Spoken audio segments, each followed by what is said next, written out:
जी हाँ, तो नमस्ते, प्रणाम दोस्तों। मैं विकी कुमार आनंद और आप देख रहे हैं यूट्यूब चैनल टेक चंपा। तो चलिए दोस्तों, बात कर लेते हैं खेसारी लाल यादव जी के दो घूट गाना जो है आ चुका है।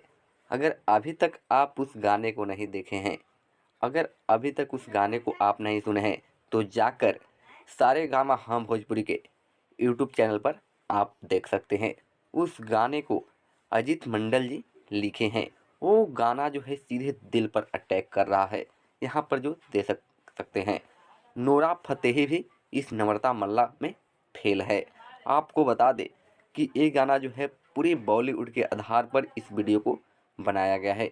इसका वीडियो क्वालिटी इतना तेज़ है कि दिल फेफड़ा सब जीत लेता है। आपको बता दें, तो इस गाने को ज़्यादा से ज़्यादा प्यार दे। और ये गाना सुन चुके हैं तो बताएं आपको ये गाना कैसा लगा। तो चलिए दोस्तों, फिर अगली वीडियो मिलते हैं।